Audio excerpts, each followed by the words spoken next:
Hello everyone and again welcome back to our channel new institute. तो आज आप बहुत बड़ खुशी खबर है बहुत तुम स्कॉलरशिप आसे कि Odisha state scholarship portal available अच्छे कि अपडेट है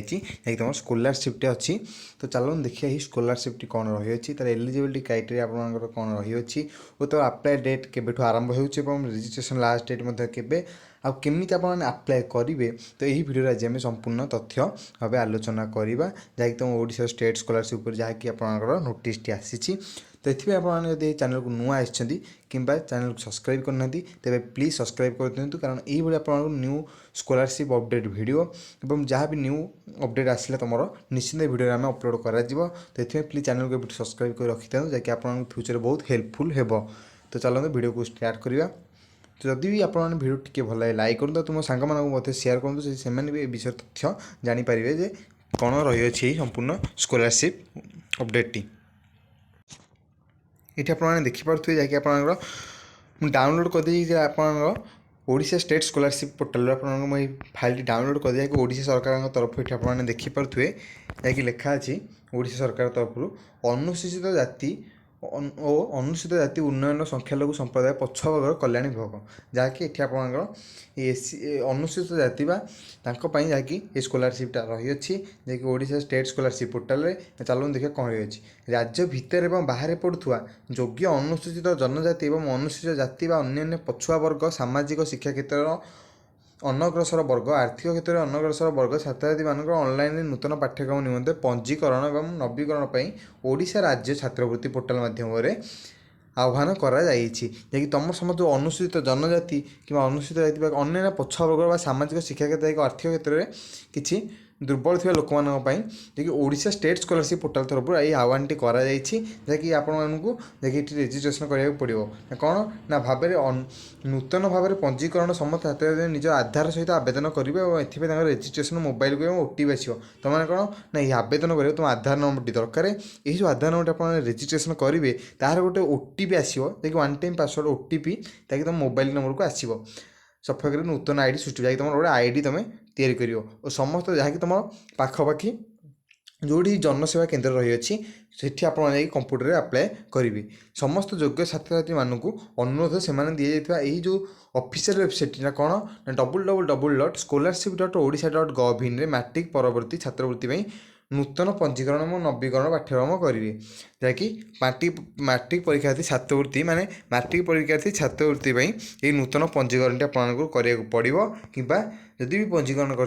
रिन्यूअल नवीकरण करा पड़ो। तो देखिए एलिजिबिलिटी योग्यता जो एलिजिबिलिटी क्राइटेरिया आप रही तो कौन रही दरकार ना आवेदनकारी योग्य अनुसूचित जाति अनुसूचित जनजाति अनुसूचित जाति अन्य पछुआ वर्ग सामाजिक और शिक्षा क्षेत्र में अनग्रसर वर्ग आर्थिक क्षेत्र में अनग्रसर वर्ग छात्रछात्री होता आवश्यक और से ओडिशा रे स्थायी बासिंदा होते। तो ये बुझे योग्यता कौन ना आप जेनेराल कास्ट हेब ना केवल अनुसूचित जनजाति पछुआ वर्ग और ये जहाँ कहला तापर कौन रही से सरकारी स्वीकृतिप्राप्त शिक्षानुष्ठान जेनेराल टेक्निकाल प्रोफेशनल उच्चशिक्षा पाठ्यक्रम अध्ययन करुवे से कौन ना सरकारी स्वीकृतिप्राप्त अनुष्ठान केवल जेनेराल टेक्निकाल प्रोफेशनल उच्चशिक्षा पाठ्यक्रम अध्ययन करुवे कौन ना उच्चशिक्षा पाठ्यक्रम तापर कौन ना समस्त सूत्र परिवार वार्षिक आय जैसे तुम आनुआल आयटा आपंकर 2,50,000 होता अधिक हो माने 2,50 लाख कम हो अधिक हो आ कौन रही ना अन्य पछुआ वर्ग सामाजिक और शिक्षा क्षेत्र में अनग्रसर वर्ग आर्थिक क्षेत्र में अनग्रसर वर्ग छात्र छात्री पूर्व परीक्षा अति कम 50% भाग नंबर रखा दरकार मैंने कौन ना तुम जो भी तुम लास्ट एग्जाम पछ एग्जाम जहाँ पूर्व एग्जाम से तुमको 50% रु अधिक नंबर रखी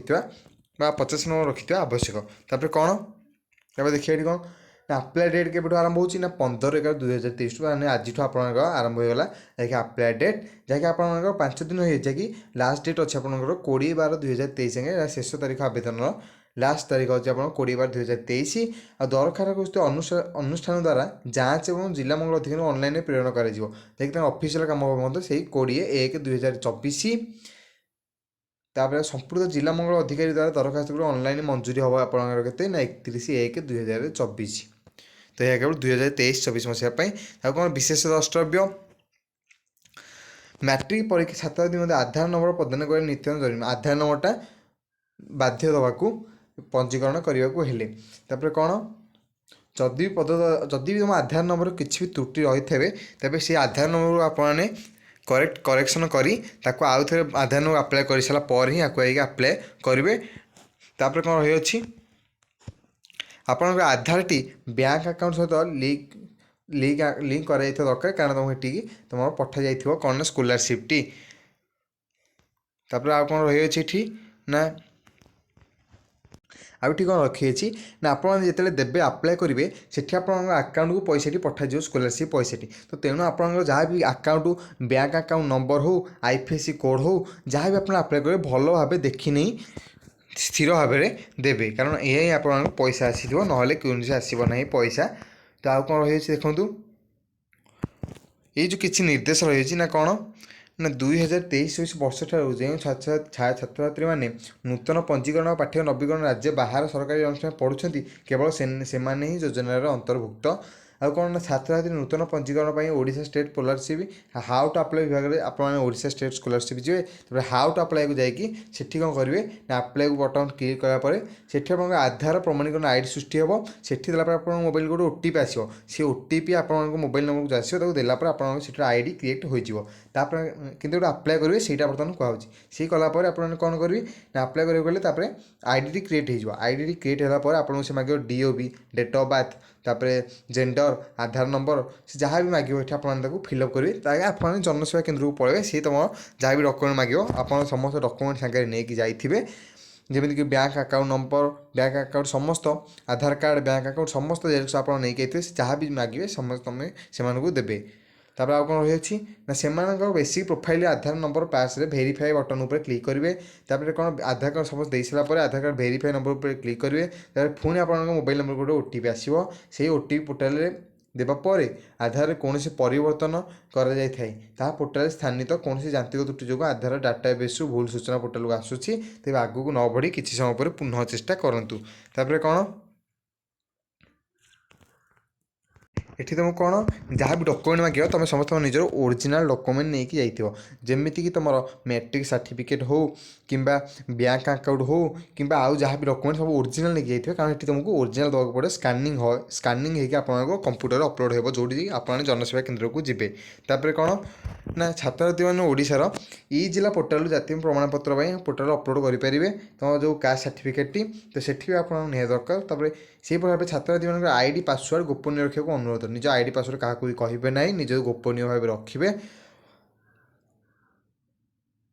जदि भी आप आईडी पासवर्ड कौन क्या जनइले जदि भी कौन भूल करेंगे से कौन संस्था दायी नुह। तापर कौन ना अनुष्ठान माने शेष तारीख अपेक्षा नक आवेदन पाइबार 7 दिन मध्य निज परवर्ती स्तर को आवेदन पठाइबा निर्देश दि जाइए। तो ये कौन ये देखिए यह रहा आप स्कॉलरशिप केमी अप्लाई करेंगे और तार अप्लाई डेट तो आज आरंभ हो लास्ट डेट केवे और एलिजिबिलिटी क्राइटेरिया आप समस्त देखने तो ये आप समस्त जाइए अप्लाई कर नियंतु। तो ये आप पूर्व आप चैनल को सब्सक्राइब करना तो प्लीज सब्सक्राइब कर दिखाँ कारण यही अपडेट भिडियो ही आगे आप आसवाक जाऊँगी वीडियोटा आप सांग शेयर और लाइक कर दिंतु। Thank you. जय जगन्नाथ।